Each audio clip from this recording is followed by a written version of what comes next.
Dr. Winnick is a graduate of the New York University College of Dentistry.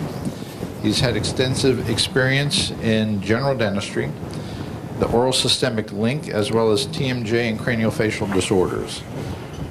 He's founder and president of Dentistry for Health New York, a green and sustainable dental practice designed as a haven for overall wellness.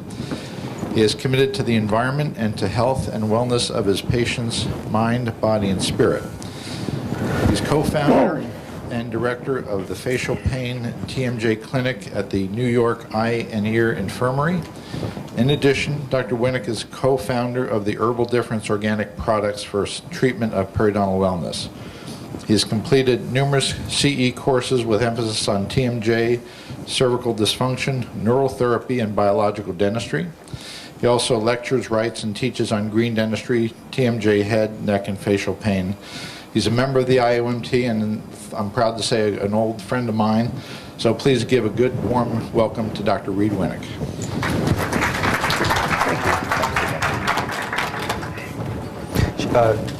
Dr. Fisher, do that again. Okay.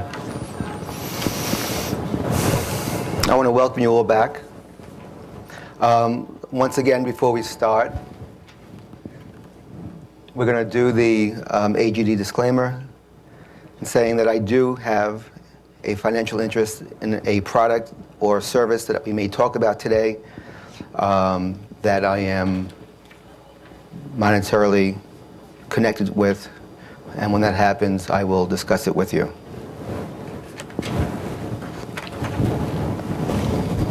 Okay, so today we're going to talk about the future treatment model of dentistry, as I see it.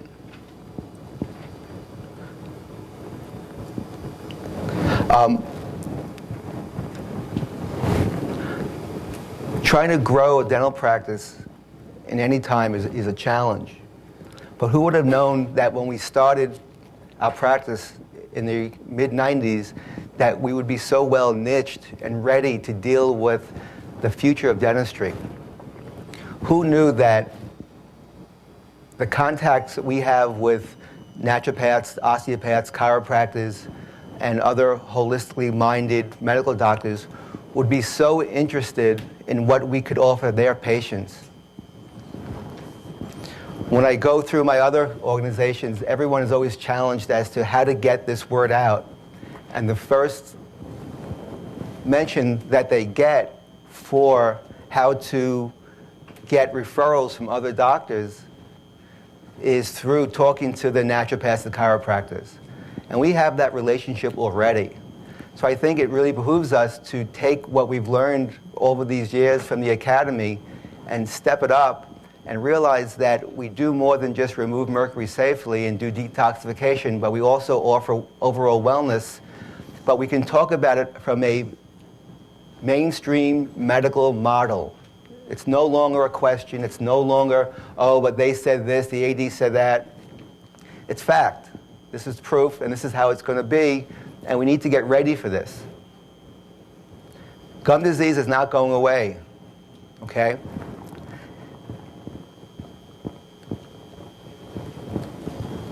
Now, this is what we consider the old way of treating gum disease. And this is a picture of healthy gums, you know that, right? And it starts with poor brushing and flossing, as most doctors or dentists would promote to their patients. In our practice, we actually tell our patients, unless you have healthy gums or teeth, flossing is a waste of time and don't bother. Why give a patient something to do that A, they don't want to do anyhow?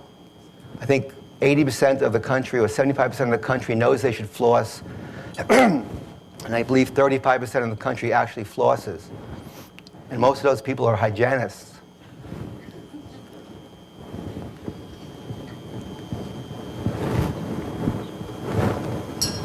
Oh, this is an important question. What has no mouth, eyes, or stomach, yet can grow 3 meters tall? It's the tube worm. The tube worm may grow to about 3 meters. They have no mouth, eyes, or stomach. They depend on bacteria living inside them for survival. The microbes convert chemicals spewing out of the vents into worm food. That's the only test question I'll be giving later on today. Okay, so you know what plaque and calculus looks like? So like, when I look at this picture, it's like, how do you know the extent of this infection? You know, how do you know when a patient goes to the doctor, they have red inflamed tonsils, how do you know if they have strep? Well, the doctor takes a culture. That's how he knows. And he'll really have a big problem if he just treats without a culture. So my question to the audience is, how many of you know what's going on with this patient's teeth? And we assume that the bacteria from the colonies make a sticky biofilm, and then that starts the whole progression of the inflammation, et cetera, et cetera. This is a picture of a biofilm. Here's some gingivitis. You know, whenever a patient says to me, why do I have cavities? The answer is never, well, because you don't use fluoride, because we all know that's not true. But we need to give them some answers. They want to know what they can do to prevent the cavities. And then they say, well, why do I have cavities? Well, we need to know that answer also, don't we? So if a patient has gingivitis, do you think maybe it's affecting other parts of the body? So the inflammation continues, and the patient's given the standard home care treatment, root planing and scaling, and go home and floss. When it gets really bad, he has periodontitis, then they're asked to have gum surgery and other issues. We know that it's relating and increasing risk of heart disease, diabetes, preterm birth, and cancer. But how do we differentiate ourselves and make a difference for the patient so that we know that we're being successful in treating their problems? I was talking to someone months ago, and when all these studies were coming out, the gynecologist knew that there was some chronic inflammatory problem going on when they did these studies on women and preterm births, and they just didn't have an answer. And then they found out, well, the gum disease is a chronic inflammation. They were so thrilled that we fit in that missing link to their puzzle of what we can do for their patient's health. We all know heart disease, diabetes is an issue with gum disease. Here's advanced periodontal disease. And that's when your dentist would say, okay, it's time for gum surgery. And I'm sure most of you all know that gum surgery is just a symptomatic treatment. It doesn't really address the problem. I think if you go back after you have surgery, after maybe a year later, all the conditions, the underlying conditions that got the patient to the problem will start surfacing. And then in 10 years later, they'll be in the same place they were before the surgery is done. We have traditional diagnostic tests, disclosing solutions, bleeding on probing, pocket depth measurements, radiographs, okay? These were all developed before gum disease was thought of as an infection.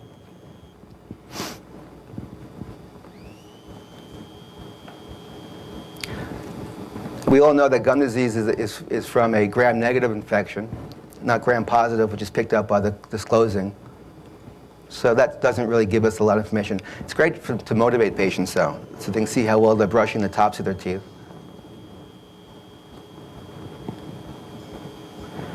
And then this is the probe.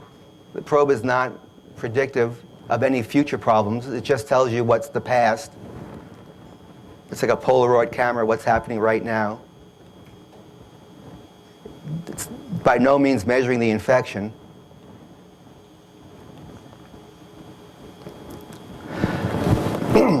The pocket is not the disease, it's a result of the disease, not the cause. We're trained not to have a red flag go up until our patients have 4-millimeter pockets. I think a 3-millimeter pocket on an anterior tooth, a lower anterior tooth, could be a problem also. But do you think it goes from 1 to 4 or 5 overnight? It's a progression. Well, how did they get there? Maybe we should be testing the infection level of all our patients every time they come in so we can prevent that 1-millimeter or 2-millimeter pocket from becoming a 4-millimeter pocket. Oh, disease originates in shallow sites. Oh, also, if you look at that last slide, if I can put it back up, deep pockets can be risk-free and stable. Deep pockets can be risk-free and stable. So if you have a 5 millimeter pocket and it has no bugs in it, no bacteria, which you've assayed using other, certain techniques, then maybe it's a healthy sulcus. Maybe it's just that's the way it's going to be. Well, what about the patient that comes in and they've got perfectly healthy looking teeth, but they've got spirochetes, another bacteria that can predispose them to gum disease? Do you just let them go away in 6 months and reevaluate them?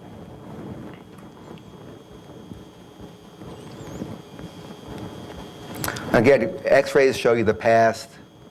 So now let's talk about the healthy cycle and what we can do for our patients. And in the healthy cycle, what we've put together is what we consider a overall global approach and communication to our patients. We don't do everything for our patients because a lot of it involves nutrition and other medical support, but we're the gatekeepers. We're the ones who really have the responsibility to manage the patient's health overall, and we can run these tests on them. So let's go through some of this. Obviously, you do you do your medical assessment, your medical history, just like we always did. In our practice, we always look for bacteria. We're always looking. We have the ability to test for C-reactive protein and for average blood sugar levels. We use something called the Florida probe because it's great as a motivator to patients because it shouts out numbers and all these bells and whistles. And it's standardized amongst the 3 hygienists we have working with us. But what we also start to do is we start to open up a conversation with our patients in terms of educating them as to the potential problem that their gum disease has. It's no longer, well, you're going to lose your teeth. It's more, well, do you want to improve the quality of your life so you don't have to have stents placed and go for rehab, for cardiac surgery, or have diabetes and depend on insulin. And again, here's just some recent studies showing how periodontal therapy lowers the levels of heart disease inflammatory markers. You know, if you mention to a cardiologist, they can't even tell you how to lower C-reactive protein. And here's a graph of C-reactive protein. The numbers, low risk, high risk. And talking about diabetics and glucose and how it glycolates hemoglobin and other proteins. The information is out there. It's our duty to start educating our patients. And earlier we discussed about glycated hemoglobin and how you measure it and et cetera, et cetera. So there are a few ways to test patients to see if they have bacteria under their gums. You can do one of these PST DNA tests, which gives you some select bacteria common to gum disease and a direction of treatment before and after. This is something called the Banner test, that you just do a chair side and it picks up 3 of the bacterias and takes 5 minutes and it's not very expensive. This is what we do in our office. It's not just a motivator for us, for our patients. It really gives us an idea of, you know, what's working and what's not working. How many times does the patient come into your office and say, you know, I'm using blah, blah, blah dental product. Do you like it or does it work? Do you think I should keep doing it? If many of you are familiar with kinesiologists and you ask them, well, should I take this vitamin? What do they say? I don't know, I got to test. Well, I tell my patients, I don't know, I got to test you. So how do you know what they have, how well something's working unless you test them? I'm not saying you need to go buy a microscope, but do something that gives you more information than just looking at the fact that their gums are red and inflamed. Because aren't you going to be upset if one day you realize that it's a vitamin D deficiency and it has nothing to do with bacteria? And you're putting them through all this treatment, and all you had to do is increase their vitamin D levels, give them some antioxidants. The key here is also distinguishing ourselves from their other dentists. They came to you for a reason. And they were hoping that as a holistic dentist, you can give them answers. And it's not just, is mercury bad for me? It's, well, how can I do something to keep my gums healthy? About a month ago, I asked my hygienist, I said, you know, how many patients do you think we've referred out in the last 10 or 15 years for gum surgery or implants or for extractions? And they all shrugged their shoulders. They couldn't even think of many. I said, would you think it's a handful? And they said yes. So here you are, you have a practice that's setting out a handful of patients for gum surgery because they needed, that's what they chose to do as patients. But that's not common in most dental offices. They probably send 1 or 2 patients a day for gum surgery or extractions. I think as a group, we need to start educating our public that other options are available, but we are different than the dentist who you came from.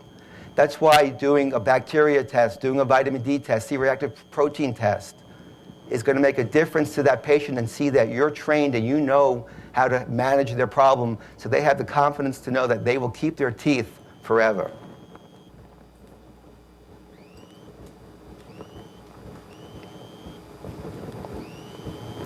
This is something we've been doing for a few months now. This is digital thermal imaging. Well, you're a dental office. Why are you doing digital thermal imaging? 2 reasons.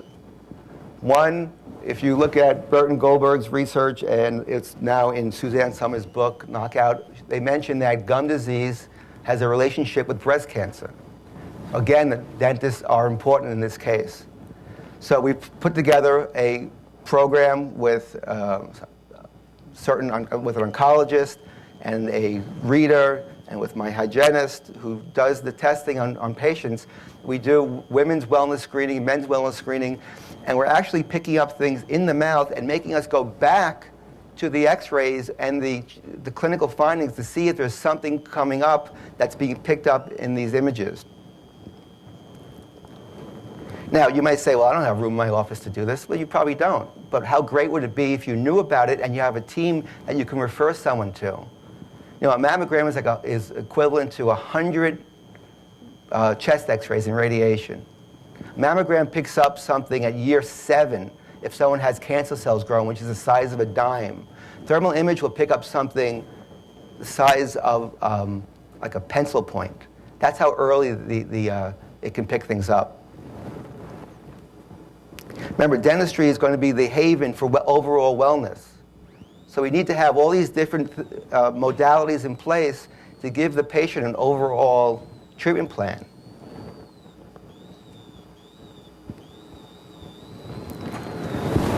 You know, when I heard that C-reactive protein was a marker for heart disease, I was thrilled. I'm like, wow, we can affect that.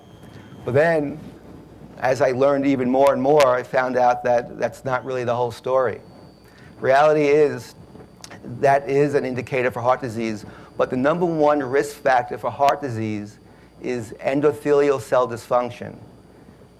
And very quickly, what endothelial cells are, they line the lumen, these are cells, they line the lumen of the blood vessel. There's like 1 trillion of them in our body. And when they're in dysfunction, instead of being tightly packed, they're loosely packed. And when they're loosely packed, all the toxins from the bacteria that are in the blood vessel, that are outside the blood vessel, can get into the blood vessel. And that makes the environment sticky, and that's the first start of laying down plaque inside the artery. So endothelial cell dysfunction is the #1 risk factor for heart disease.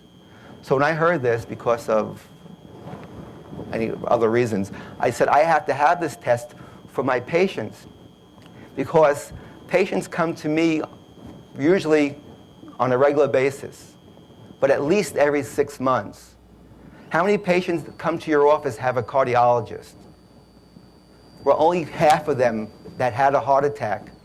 If you had 100 patients who had a heart attack, only half of them have a cardiologist. because on average the other half died. So now I have a way to get information from my patients through a medical history, family history, and if they have a history of heart disease in their family, or if they have diabetes, or they have severe gum disease, I can now say, you know what, we can offer this test for you and give you a look into the future to see how your endothelial cells are. And if they're in dysfunction, we can then put them on a program we're developing and testing now with an endothelial specialist, because I'm a dentist, to determine if we can reverse this. And we're doing that right now. And I can tell you it's been really interesting, because I've had patients who had stents, very healthy patients, alternative patients, good lifestyle patients, who had a stent placed in his, 4 stents placed in his heart. And he came into me and I said to him, how do you know what they did for you is working? Because now he's upset he's on all these meds, because his cardiologist insisted, and he's like, what else can he do? So eventually, after a month, because he's an accountant and he's research-oriented, he did the test, and he failed. So what does that tell me? It tells me that the stents are just a symptomatic approach to his problem and not dealing with the underlying cause. So we have him on a program, and he's doing all this stuff, and his numbers are getting better. But isn't that great? For dentists, we treat sleep apnea. What does sleep apnea cause? Heart disease. How do you not then manage your patients? We don't have to wait anymore for them to have a heart attack or a problem. We don't have to wait for approval from the ADA or the other medical associations, because they're on our side right now. All this research is showing us we're ready to go. You know, you're all worried about the recession in the economy. Well, here's a great way to recession-proof your patients. Become their wellness advocate.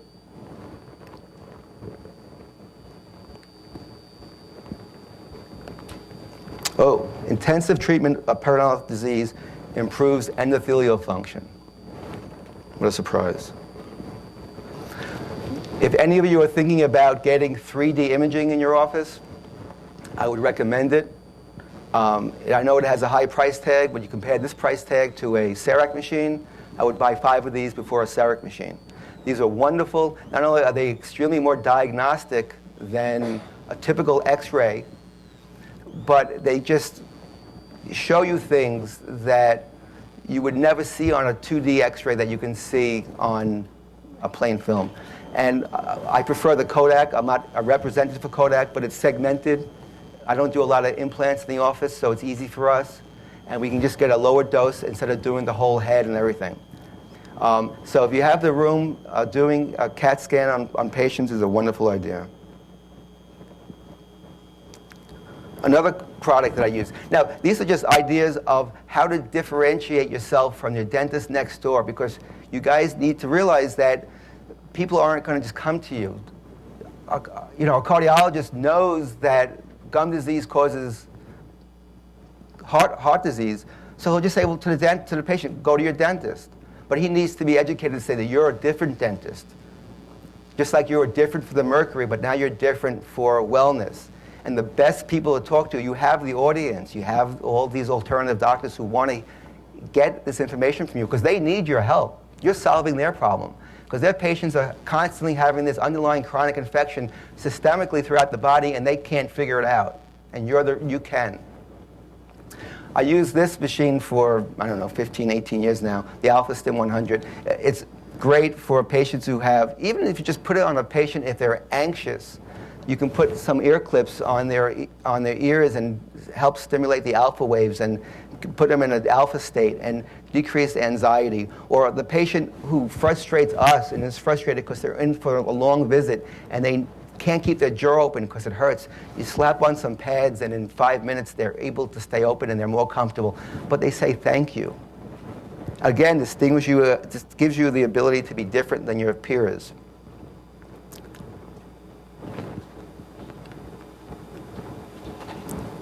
Okay, so we're all familiar with lasers. We all use lasers, I hope. They're very effective in treating gum disease. We use a diode laser. We don't use the bells and whistles lasers that everyone talks about. We get wonderful results, so go with what you are most comfortable with. And the reason why I know we get wonderful results is because one of the groups I belong to, they track all our results. We actually send all of our Florida probe recordings before and after, so we know how well we're doing compared to the national average. I know you heard about ozone. You know, the ozone through Dr. Malocclusion and Dr. Harris has been one of the greatest things we brought into the office.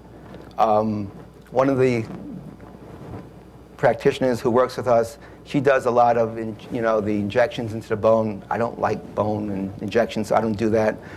But I can tell you we use it on every patient before we put a filling in. And one of the downsides in the past of putting in composite fillings has always been cold sensitivity. And it used to be, here we go again. And now when I call my patients, how are your teeth doing after the next visit? Because we call every day afterwards, I do. And they're all fine. Maybe a little muscle soreness from the shot, but it's almost eliminated cold sensitivity, where it's gone from months of cold sensitivity in the past to maybe a week, when it's gone from a week to maybe a day or not at all. Plus, when you probe your patients, you're spreading the infection around the gums and around the mouth. So when a hygienist see a patient, the first thing they do is they take ozonated water and they ozonate each of the pockets to help sterilize them so they're not transporting the infection from tooth to tooth.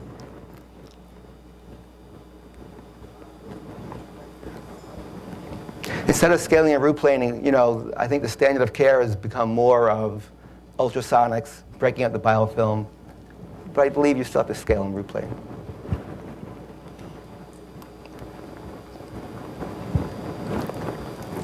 And then you review the treatment plan with your patient. And when we review the treatment plan with our patients, we're always going over not just we're keeping your teeth, but the medical risks involved. We try to communicate with their doctors, so we open up a two-way communication so we can help them establish more wellness visits for their patients.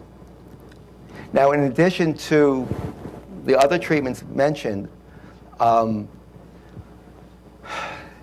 think it's really important that you find someone well-versed in cranial mandibular dysfunction and work with them, because quite often there's a balance problem that needs to be addressed. Having someone who does excellent body work, either in your practice or that you can refer to, is important, because I don't believe that an appliance or orthotic is magic. I think it needs to be balanced with the whole body. Again, of course, how many patients come into your office and they have a TMJ or a myofascial problem, and they say, yeah, I have an upper appliance. Now, there may be a place for upper appliances, I don't know, but maybe there is. But they were just given an upper appliance. Nothing to talk about their neck, or their lower back, their pelvis. So this is all information that would really benefit your patients and that we should be bringing to them in their wellness visit.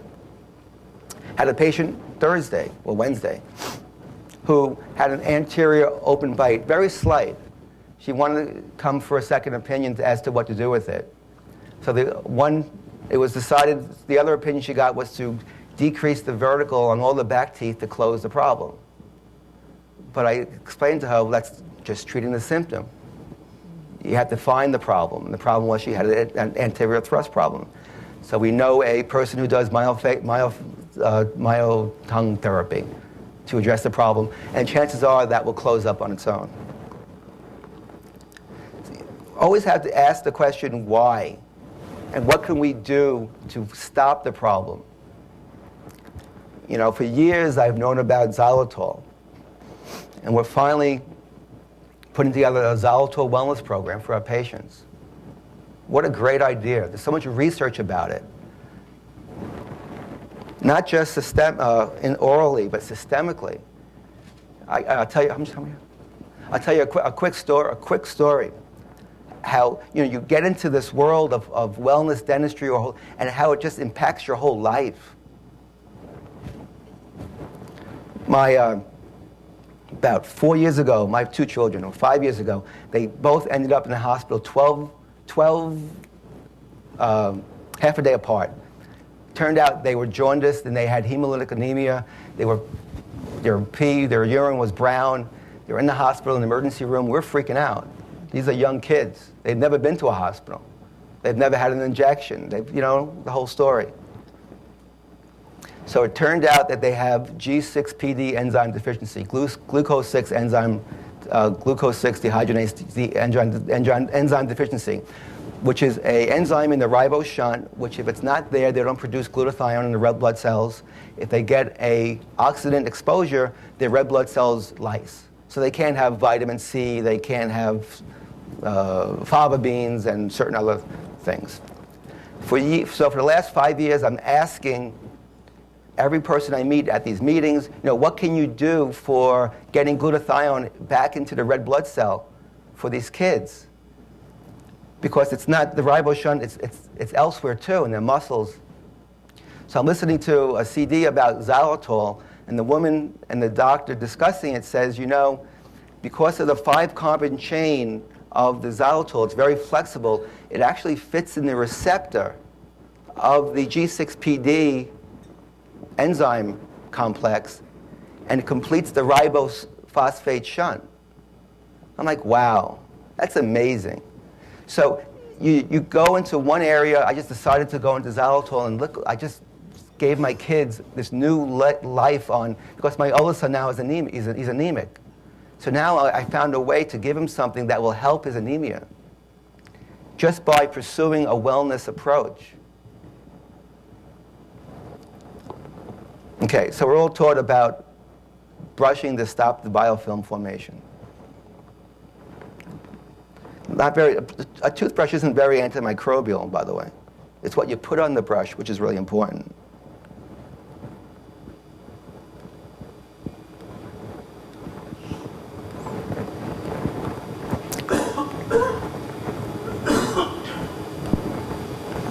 Flossing.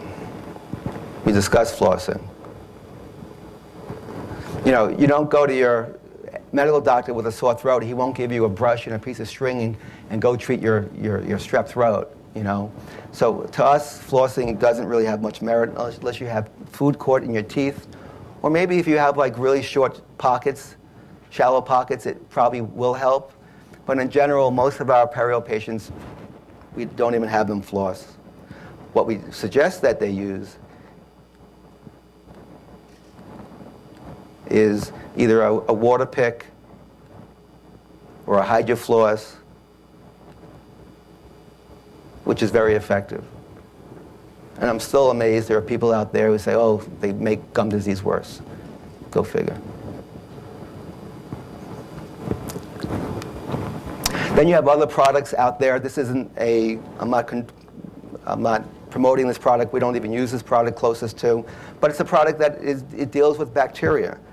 So kudos to them for developing a product like that. It affects the sulfur compounds. This is a product that I love, and I'm part owner of. This is the Herbal Difference, and it's a 3-stage program that's designed to eliminate viruses, bacteria, and spirochetes, and parasites and fungus. But it works in 3 different stages. They're pure, brown, muddy powders. Very effective. They have a rinse. They have capsules. And this is something that we've been using for years. I've tested for years, and it doesn't work all the time. I don't think any one product will work all the time, but it's very effective. And patients who use it do well with it. It's important to have antioxidants on board. Nutrition is a big factor in treating any kind of inflammatory condition. So when patients ask me, why do I have cavities, or why do I have gum disease, we always go with a basic premise that they are probably too acidic. And it's very easy to measure your urine pH in the morning, and then we would go and test them, have them write a little log of what their pH was for a week or 2, and then we put them on a program to make them more alkalized. And we can do that as dentists.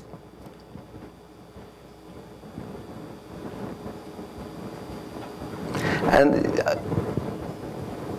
this is an ongoing effort with you and your patients. They need wellness counseling. You know, I've trained one of my hygienists to run my entire wellness program, and she's ran with it and she does it, and it works out real well. You can't do this yourself. I don't do any of this stuff.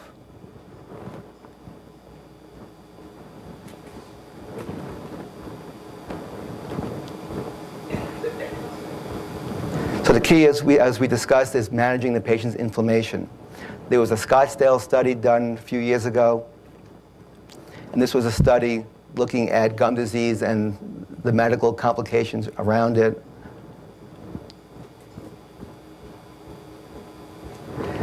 And the study basically came out and said that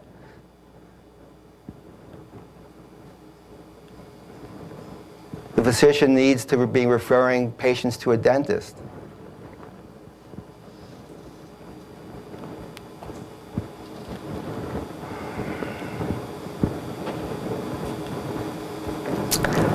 So how do we put all this together?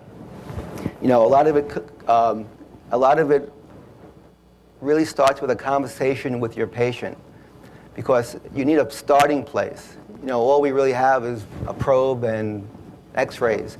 So how do you know your patients are, how does a patient know, and how do you know really what direction going with your patient? So there's some groups out there that you might already know about. This is a group through Victoria DaCosta, and she has a oral health calculator called Strawberry. And she's put together, and I'm trying to help her put together, and I might have a part of this from a business perspective, you should know from my disclaimer. But we're putting together what we call a Safe Kiss program. But she's wonderful at coming in and educating offices on how to introduce this type of care to your patients. You also have a group called the Centers for Dental Medicine, which is around the country, and they have training and webinars and tons of research and information that is very helpful in terms of getting the dental office on board and learning all this stuff.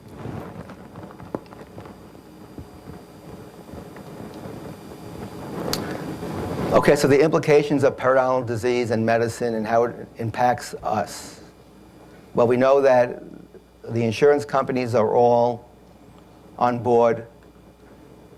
They now have, I saw Blue Cross Blue Shield has a little message note telling their patients to see their dentist regularly now on their medical insurance notes. But who else is interested in gum disease besides the dentists, dental hygienists, patients, physicians, and third-party payers?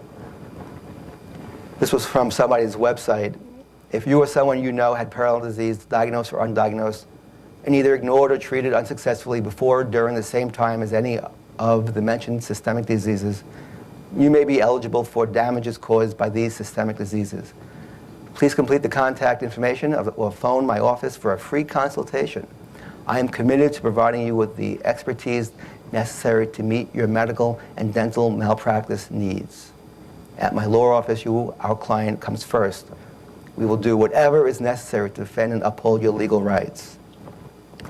So the moral of the story is we had not only a legal responsibility, they're going to force the issue.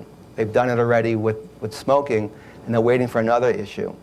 So it's really important that at minimum we do a diagnostic evaluation on our patients, pick up the probes, make the right referral, but maybe, how wonderful would it be if one of the missions of this organization could be to really make this the periodontal wellness group of the country and put together training so that everyone is on board in how to, A, differentiate ourselves from the rest of the dentists out there, B, work hand in hand with the regular medical doctors and make a big difference in our patients' lives, but also our own practices.